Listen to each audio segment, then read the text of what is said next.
Chapter 13. Fixing the Nets. Sir Henry was more pleased than surprised to see Sherlock Holmes, for he had for some days been expecting that recent events would bring him down from London.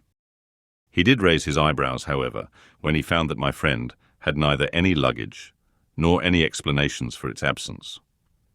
Between us, we soon supplied his wants, and then over a belated supper, we explained to the baronet as much of our experience as it seemed desirable that he should know.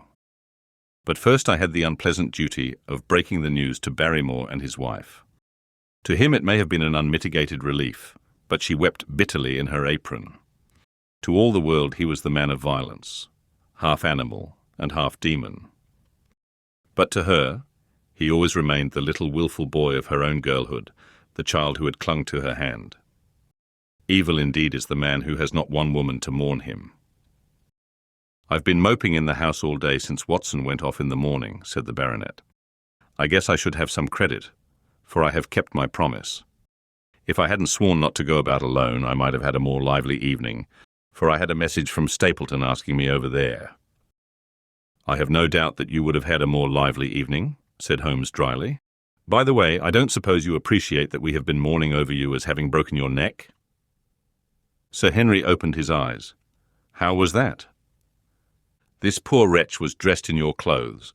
I fear your servant who gave them to him may get into trouble with the police." "That is unlikely. There was no mark on any of them, as far as I know." "That's lucky for him.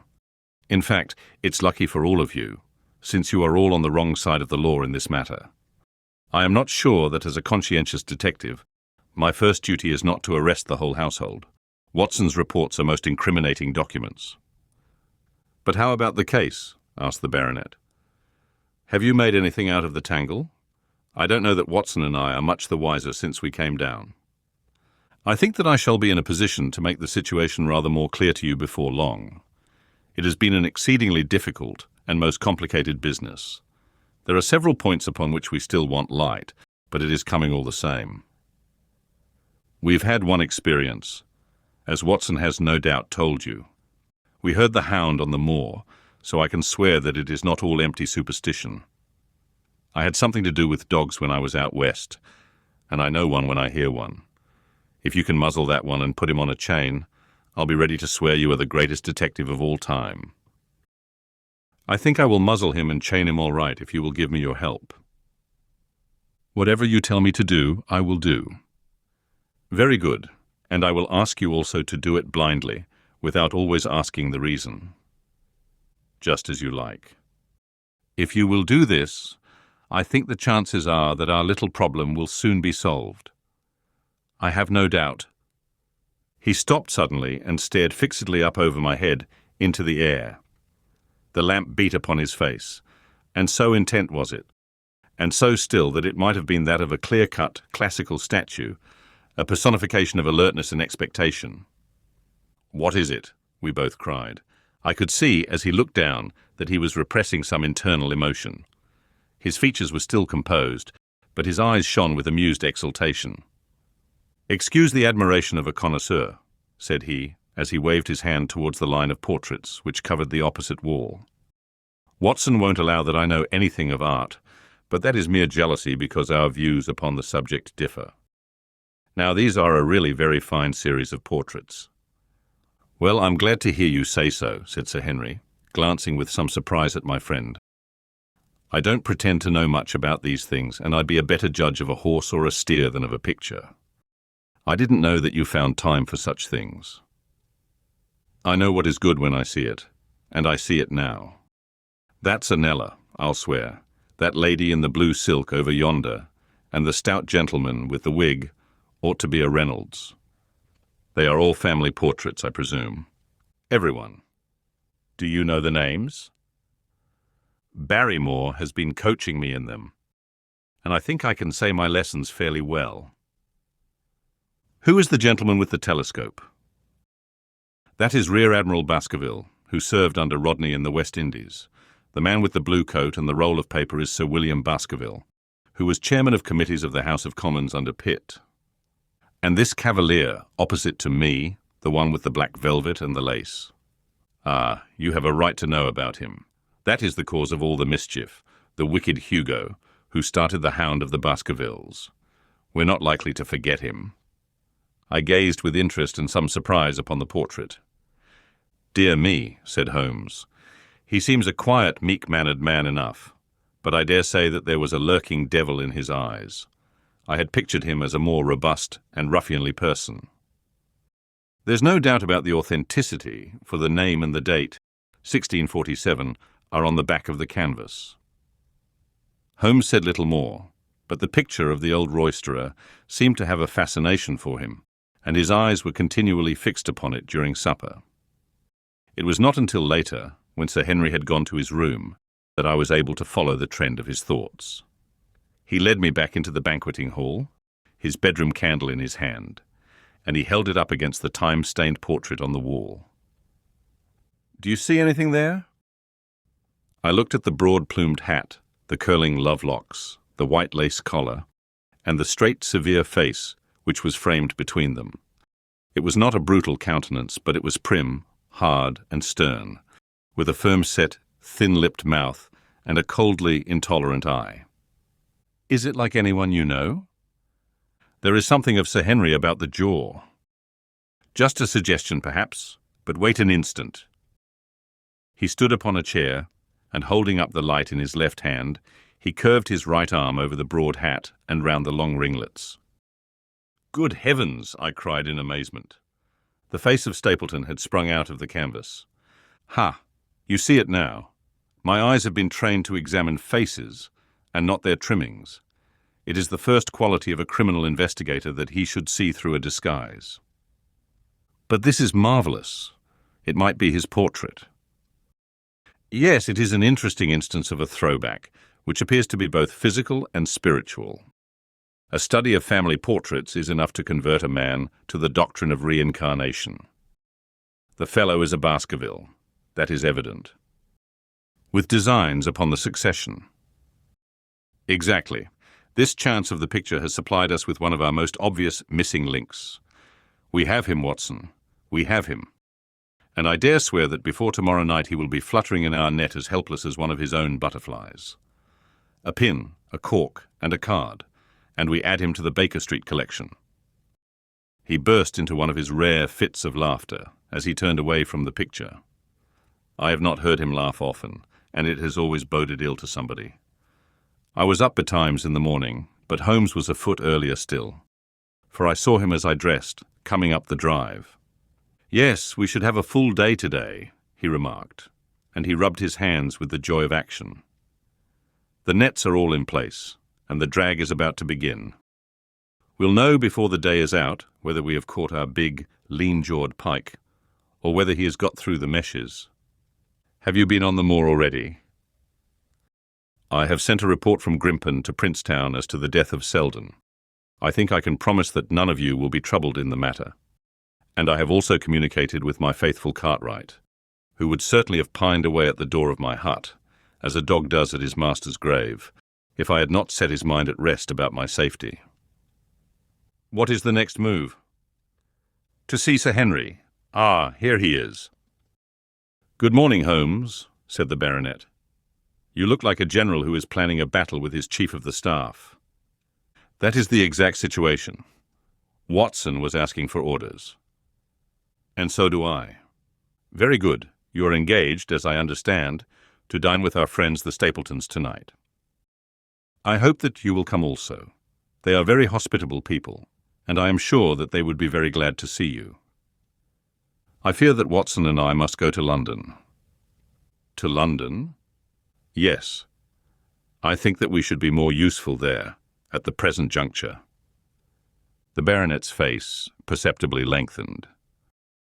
"I hoped that you were going to see me through this business. The hall and the moor are not very pleasant places when one is alone." "My dear fellow, you must trust me implicitly, and do exactly what I tell you. You can tell your friends that we should have been happy to have come with you, but that urgent business required us to be in town. We hope very soon to return to Devonshire. Will you remember to give them that message?" "If you insist upon it." "There is no alternative, I assure you." I saw by the baronet's clouded brow that he was deeply hurt by what he regarded as our desertion. "When do you desire to go?" he asked coldly. "Immediately after breakfast. We will drive in to Coombe Tracey, but Watson will leave his things as a pledge that he will come back to you. Watson, you will send a note to Stapleton to tell him that you regret that you cannot come." "I have a good mind to go to London with you," said the baronet. "Why should I stay here alone?" "Because it is your post of duty, because you gave me your word that you would do as you were told, and I tell you to stay." "All right then, I'll stay. One more direction. I wish you to drive to Merripit House. Send back your trap, however, and let them know that you intend to walk home." "To walk across the moor?" "Yes. But that is the very thing which you have so often cautioned me not to do. This time you may do it with safety. If I had not every confidence in your nerve and courage, I would not suggest it. But it is essential that you should do it. Then I will do it. And as you value your life, do not go across the moor in any direction save along the straight path which leads from Merripit House to the Grimpen Road, and is your natural way home. I will do just what you say." "Very good. I should be glad to get away as soon after breakfast as possible, so as to reach London in the afternoon." I was much astounded by this programme, though I remembered that Holmes had said to Stapleton on the night before that his visit would terminate next day. It had not crossed my mind, however, that he would wish me to go with him, nor could I understand how we could both be absent at a moment which he himself declared to be critical. There was nothing for it, however, but implicit obedience. So we bade goodbye to our rueful friend, and a couple of hours afterwards we were at the station of Coombe Tracey, and had dispatched the trap upon its return journey. A small boy was waiting upon the platform.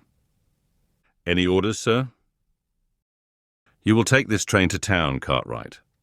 The moment you arrive, you will send a wire to Sir Henry Baskerville, in my name, to say that if he finds the pocketbook, which I have dropped, he is to send it by registered post to Baker Street." "Yes, sir." "And ask at the station office if there is a message for me." The boy returned with a telegram, which Holmes handed to me.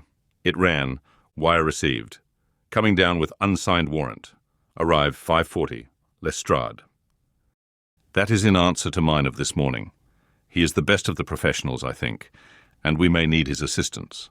Now, Watson, I think that we cannot employ our time better than by calling upon your acquaintance, Mrs. Laura Lyons. His plan of campaign was beginning to be evident. He would use the baronet in order to convince the Stapletons that we were really gone, while we should actually return at the instant when we were likely to be needed. That telegram from London, if mentioned by Sir Henry to the Stapletons, must remove the last suspicions from their minds. Already I seem to see our nets drawing closer around that lean-jawed pike. Mrs. Laura Lyons was in her office, and Sherlock Holmes opened his interview with a frankness and directness which considerably amazed her. "I am investigating the circumstances which attended the death of the late Sir Charles Baskerville," said he. "My friend here, Dr. Watson, has informed me of what you have communicated, and also of what you have withheld in connection with that matter." "What have I withheld?" she asked defiantly. "You have confessed that you asked Sir Charles to be at the gate at 10 o'clock. We know that that was the place and hour of his death. You have withheld what the connection is between these events." "There is no connection." "In that case, the coincidence must indeed be an extraordinary one. But I think that we shall succeed in establishing a connection after all. I wish to be perfectly frank with you, Mrs. Lyons. We regard this case as one of murder, and the evidence may implicate not only your friend Mr. Stapleton, but his wife as well." The lady sprang from her chair. "His wife!" she cried. "The fact is no longer a secret. The person who has passed for his sister is really his wife." Mrs. Lyons had resumed her seat. Her hands were grasping the arms of her chair, and I saw that the pink nails had turned white with the pressure of her grip. "His wife," she said again. "His wife. He is not a married man." Sherlock Holmes shrugged his shoulders. "Prove it to me. Prove it to me. And if you can do so—" The fierce flash of her eyes said more than any words.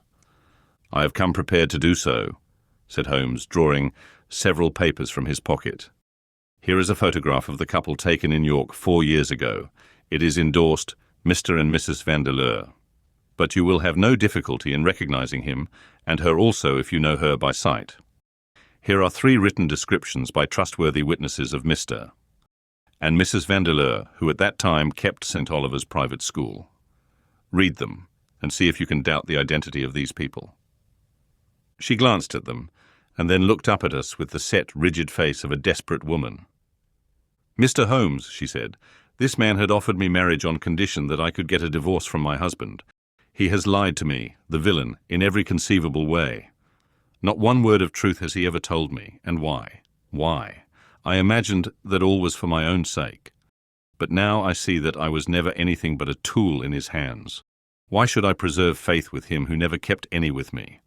Why should I try to shield him from the consequences of his own wicked acts? Ask me what you like, and there is nothing which I shall hold back. One thing I swear to you, and that is, that when I wrote the letter, I never dreamed of any harm to the old gentleman, who had been my kindest friend." "I entirely believe you, madam," said Sherlock Holmes. "The recital of these events must be very painful to you, and perhaps it will make it easier if I tell you what occurred, and you can check me if I make any material mistake. The sending of this letter was suggested to you by Stapleton. He dictated it. I presume that the reason he gave was that you would receive help from Sir Charles for the legal expenses connected with your divorce." "Exactly." "And then after you had sent the letter, he dissuaded you from keeping the appointment?" "He told me that it would hurt his self-respect that any other man should find the money for such an object, and that though he was a poor man himself, he would devote his last penny to removing the obstacles which divided us." "He appears to be a very consistent character. And then you heard nothing until you read the reports of the death in the paper?" "No." "And he made you swear to say nothing about your appointment with Sir Charles?" "He did. He said that the death was a very mysterious one, and that I should certainly be suspected if the facts came out. He frightened me into remaining silent." "Quite so. But you had your suspicions?" She hesitated and looked down. "I knew him," she said. "But if he had kept faith with me, I should always have done so with him." "I think that on the whole you have had a fortunate escape," said Sherlock Holmes. "You have had him in your power and he knew it, and yet you are alive. You have been walking for some months very near to the edge of a precipice. We must wish you good morning now, Mrs. Lyons, and it is probable that you will very shortly hear from us again. Our case becomes rounded off, and difficulty after difficulty thins away in front of us," said Holmes, as we stood waiting for the arrival of the express from town. "I shall soon be in the position of being able to put into a single connected narrative one of the most singular and sensational crimes of modern times. Students of criminology will remember the analogous incidents in Godno, in Little Russia, in the year 66. And of course there are the Anderson murders in North Carolina, but this case possesses some features which are entirely its own. Even now we have no clear case against this very wily man. But I shall be very much surprised if it is not clear enough before we go to bed this night." The London express came roaring into the station, and a small, wiry bulldog of a man had sprung from a first-class carriage. We all 3 shook hands, and I saw at once from the reverential way in which Lestrade gazed at my companion that he had learned a good deal since the days when they had first worked together. I could well remember the scorn which the theories of the reasoner used then to excite in the practical man. "Anything good?" he asked. "The biggest thing for years," said Holmes. "We have 2 hours before we need think of starting. I think we might employ it in getting some dinner, and then, Lestrade, we will take the London fog out of your throat by giving you a breath of the pure night air of Dartmoor. Never been there? Ah, well, I don't suppose you will forget your first visit."